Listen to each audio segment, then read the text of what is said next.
Always helps when you turn your equipment on. It's an honor and a privilege to be here before you today, to be here with you. And I thank God He allows us to come together and have this time. Have you ever had one of those days that things just seem to come at you with no warning? You wake up in the morning and think, well, this is going to be a good day. Then you get bad news. Then maybe you get good news. And then you remember there's large expectations looming for the day ahead. And there just seems to be no time to deal with it all. There's no time for self. Take heart. Jesus knows exactly how you feel. He's been there. He had these days too. The key is to learning how to handle it like Jesus did. First of all, we see that Jesus receives bad news. The disciples of John tell Jesus what Herod had done. In Matthew chapter 14, verses 10 through 12, it says Herod had John beheaded in the prison. His head was brought on a platter and given to the girl who carried it to her mother. John's disciples came and took his body and buried it, and then he went and told Jesus. Now, I want you to think about how this news must have hit Jesus. He knew that John was in prison. And now he finds that John has been killed. And you think about this, you know the story of why Herod had John beheaded. You know, John was telling Herod that he shouldn't be with this woman because that was his brother's wife. So he puts him in prison, but he's just going to hold him there because his wife kind of liked John. A little bit. Until he started preaching against them. And so Herod throws this big party. And he says to the daughter of his wife, when she dances for the party, whatever you want up to half of my kingdom you can have. You talk about a rash promise, huh? And she's like, what should I ask for? Mom says, the head of John the Baptist on a platter. And that's what she got. This depresses Jesus. It hits him pretty hard. And we can understand that. So Jesus goes off to be alone. I mean, does bad news ever affect us like this? We just want to be alone with our thoughts. We want to try to process this. We want to try to understand. I mean, this shows us that Jesus was human, completely human. He still had to deal with these thoughts. He still had to go through the mourning process. And he just wanted to go be alone. But before Jesus could get away, his disciples returned with great news. In Luke chapter 9 and verse 10, when the apostles returned, they reported to Jesus what they had done. Then he took them with him, and they withdrew by themselves to a place called Bethsaida. Now, Jesus had sent the apostles out on a limited evangelistic trip. And they returned ecstatic. They'd had great results.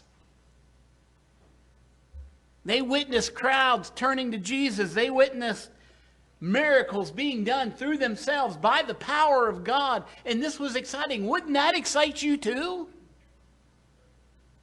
To go out and be able to turn people to Christ, to go out and be able to heal the sick, to cast out demons. Whatever it is they did, they were excited. And they come back and telling Jesus all these great things that happened. But remember, Jesus is still mourning.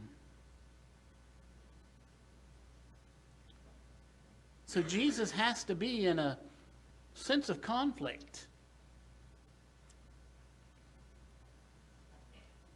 John is gone. Yet the apostles have this great experience like they've never had before. Do I mourn for my friend? Do I celebrate with my friends? That can be confusing, can't it? I mean, this is a very emotional time and experience for Jesus. You know, so often people don't think of Jesus as being human and having to go through these human experiences. But he did. And so now here he is in the middle of this. And so let's go off and be by ourselves, where I can be with my thoughts and we can celebrate your great accomplishments. But what happens? A great crowd had followed Jesus. I mean, Jesus had a good reputation. People liked the idea that he could do miracles. And so whenever he was around, there was a crowd. Luke 9, first part of verse 11. But the crowds learned about it and followed him. Now, I don't know about you, but when you want to be alone, the last thing you want is a lot of strangers coming up to you and asking you for something, isn't it? I mean, it was okay. He was with his friends. He was with the 12. That was okay. They were good friends of his. And they had went out and accomplished something great. But now all these strangers are coming. You know, the one person who understood you better than anyone else had just been killed, John the Baptist. You know, he's the one that truly understood his own mission and understood the mission of Jesus. You know, the apostles, they're still struggling with the mission of Jesus. They haven't got it clear in their head exactly why he's doing what he's doing. He hasn't convinced them at this point that he's not here to set up an earthly kingdom. Remember, even on the day that he ascended back to heaven after his resurrection, they asked him, is it now you're going to set up your kingdom? So they never truly comprehended the fact of what Jesus was doing or what his mission was. But John understood the mission. John understood that he was just blazing a trail for Jesus. He was just setting the path, and Jesus was the one. Jesus was the Christ.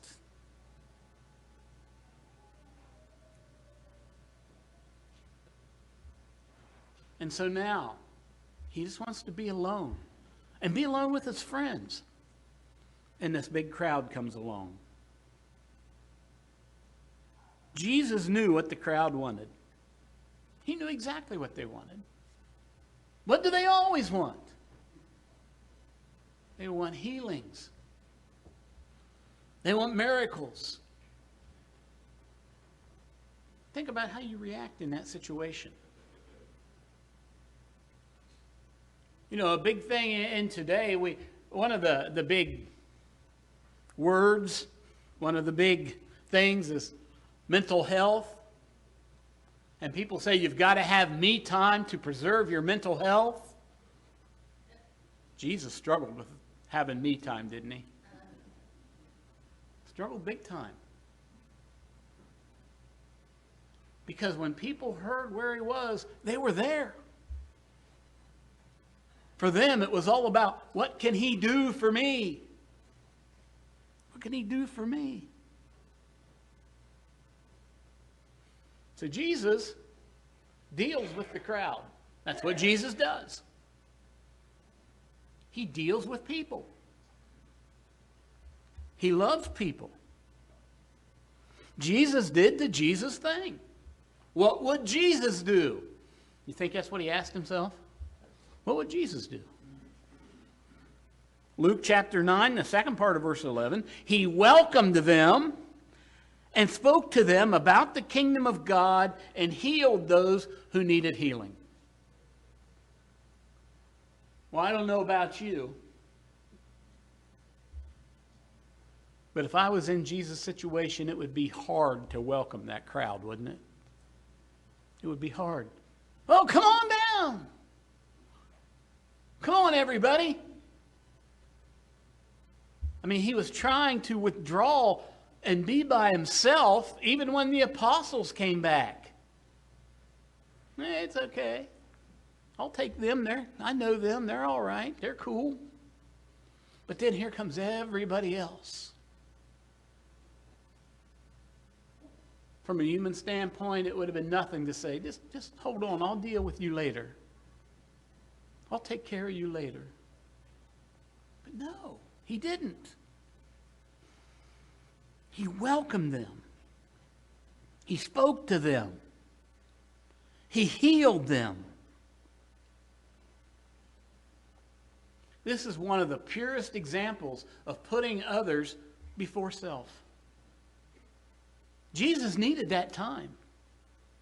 He needed that time to process what was going on in his mind. Yeah, we know he's God in the flesh. We know that he knew all things. But from his human side, from the fleshly side, he needed that time to process the events that was going on. See, we have to remember, Jesus was human. He had human emotions.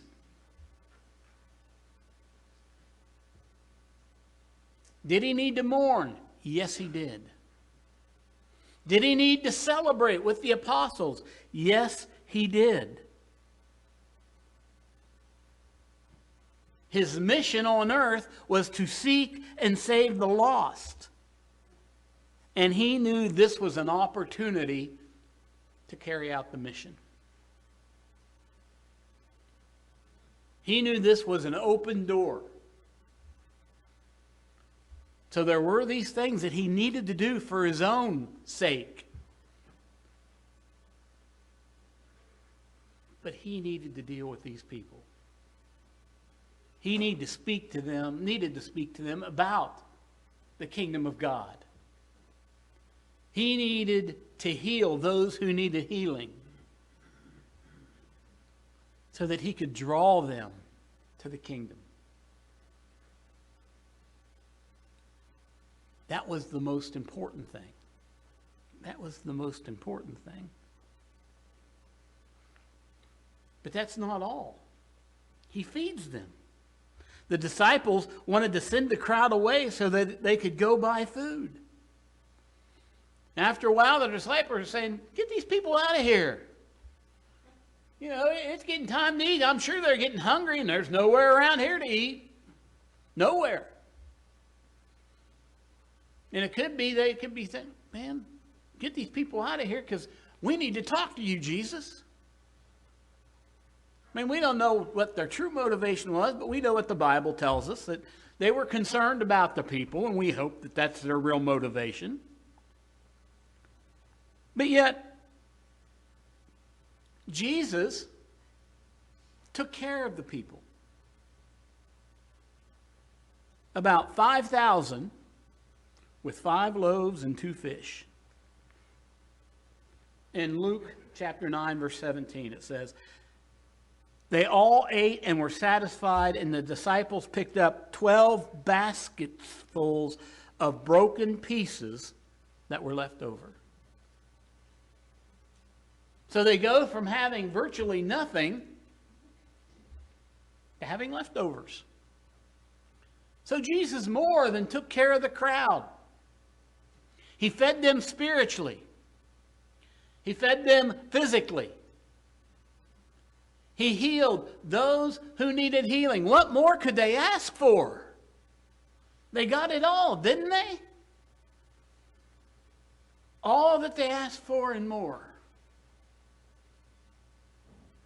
Jesus doing the Jesus thing. Because you have to recall the way the day started out. It would have been so easy for Jesus to continue away from the crowd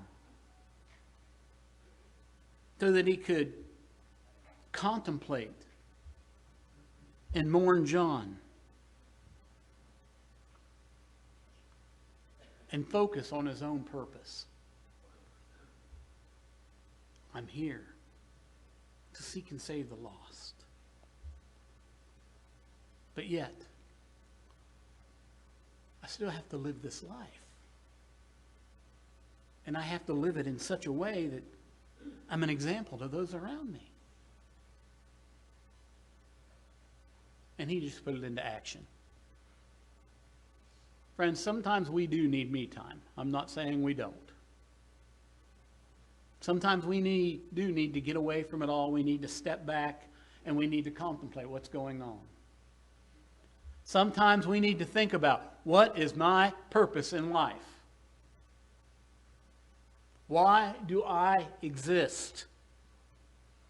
Well, we know we exist to fear God and keep His commandments. That's what Solomon said. So that is the duty of every man.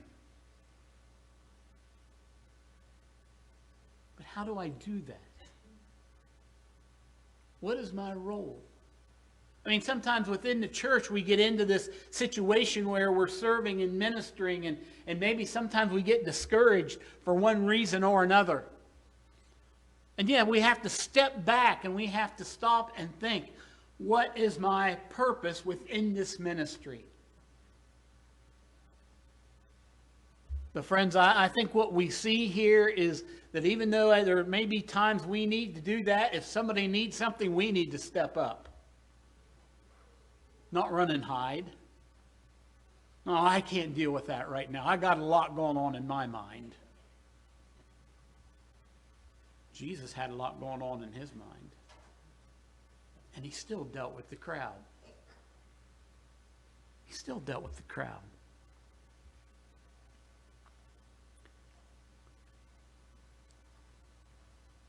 We know that Jesus can identify with the big stuff. But what about the little things? Have you ever said to yourself, I'm not going to pray about this. God ain't going to worry about this. It's too little for him. He don't care about this. I mean, as Christians, we often say, God is in control of all things. But yet sometimes we hear people say, well, God's not going to be concerned about this. So then what we're saying is God is in control of all things except, and I don't believe that. We serve a loving God who sent his one and only Son to die on the cross for us. So you believe me when I say God is concerned about every aspect of your life, no matter how big, no matter how small. He loves you, and he's concerned about it. I know that's harder to conceive, that God is concerned about the little things. This God that created the world, the sustainer of life, the author and finisher of our faith. Does he really understand what I'm going through in my day-to-day life? Yes, he does. He really does. You know, we're too often comparing God, not maybe in a literal sense, but in the way that we understand things, that like we might look at one of our country's leaders. We hear people all the time say they don't understand. I remember several years ago when I was driving a bread truck, Bob Dole was in Congress, and I was in one of the places that I served waiting for the guy to pay me, and he had C-SPAN up on the television. Don't know why, but he did. And Congress was debating about giving themselves a raise. How many people would like to be able to decide to give yourselves a raise all the time? Well, Congress does it, right? But they're up there talking about this and debating. And whether you like Bob Dole or not, it's not the question. But he stood up and he said, my fellow congressmen, we need this raise because there is not an American that can live on $80,000 a year. And this was in the late 80s. And I looked at the TV and I looked at the guy that was paying me. I said, he should come live at my house. We're not even close to that. But that's how we look at that sometimes. Said, well, they're way up here and they don't understand the plight of the average American. Well, let me tell you, God understands it. God knows all about it, and God is concerned about it. And so we need to give it to him. I mean, look at Hebrews chapter 2 and verse 17. It says, therefore, he had to be made like his brethren in all things, so that he might become a merciful and faithful high priest in things pertaining to God, to make propitiation for the sins of the people. In short, Jesus had to be one of us to understand. He had to be one of us. So when people want to say, well, he had an advantage, Jesus emptied himself of that advantage to live a life of a human. Paul said in Philippians, he took on the form of a servant, not the form of a king. You know, Jesus could have came to earth in any form he wanted. He could have been a king if he wanted to be. He could have been a world leader. But he was basically a homeless prophet. So that he could see how the people truly lived. And he could understand what we go through. So Jesus understands our big problems. He understands our little problems. He understands the day-to-day stress that we face. He understands everything about us. And so we have to trust him. And trust him that he knows. I mean, we've probably talked to other people about different problems we might have. And I said, well, you just don't understand. You've never been in this situation. You've never been where I'm at. And that's true for a lot of people we might talk to. We've never been in their situation. But that doesn't mean we can't minister to them. But Jesus has been in our situation, and he knows. He understands, I should say, every single struggle that we have. Again, Hebrews chapter 4 and verse 15, for we do not have a high priest who is unable to sympathize with our weaknesses, but we have one who has been tempted in every way just as we are, yet was without sin. See, that verse would be useless if Jesus had this advantage that people are always talking about. I mean, if he had this advantage, then what would it matter if he was tempted? That's like telling somebody, yeah, you go ahead and walk into battle without any protection. You'll be fine. This guy did it, but you look over and he's got a full suit of armor on. Jesus understands because he was human. He experienced the emotions that we experience.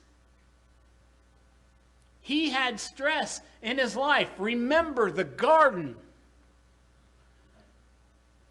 Have you ever been stressed to the point where you sweat blood drops? So you could say Jesus probably faced more stress than we have. But he understands.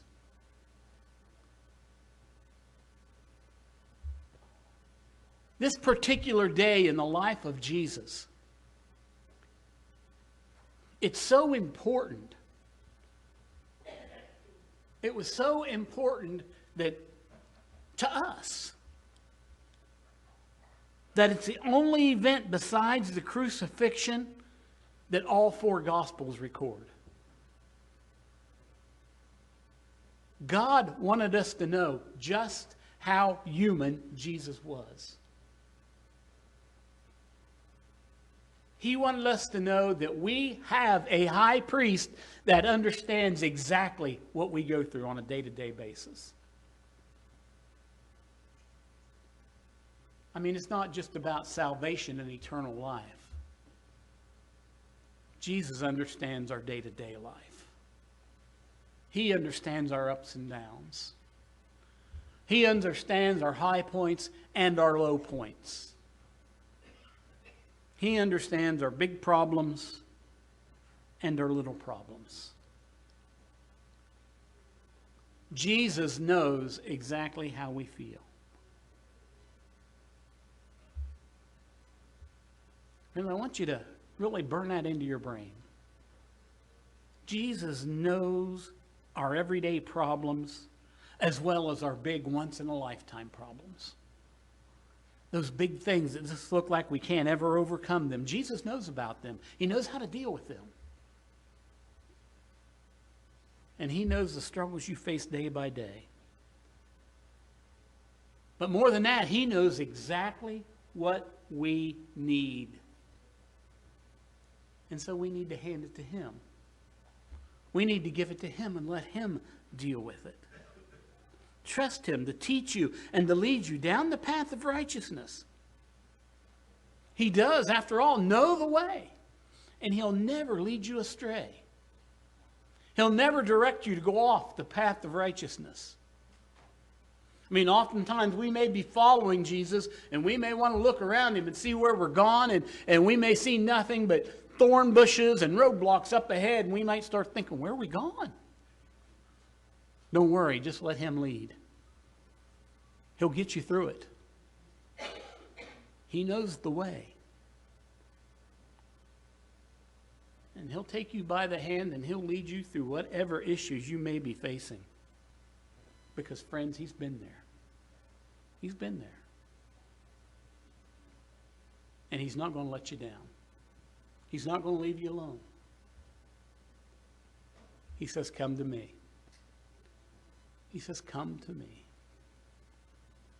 And that's what He's saying today. If you're not a Christian, He's saying, come to me. Come to me. Be baptized. Be immersed for remission of sins. Become a child of God. He said, and I'll lead you. Because I know what you're going through. I know what's happening in your life. He's saying, come to me. Christian, maybe you have wondered sometimes. Maybe you have not taken all your problems to Him. Jesus knows just how you feel. Take it to Him. Whatever it is you might need prayers for today, you can respond publicly if you need to, physically, spiritually, and the church will pray for you. But take this opportunity to either respond publicly or privately to Jesus and give Him your problems, because He knows exactly how you feel. Do that as we stand and as we sing.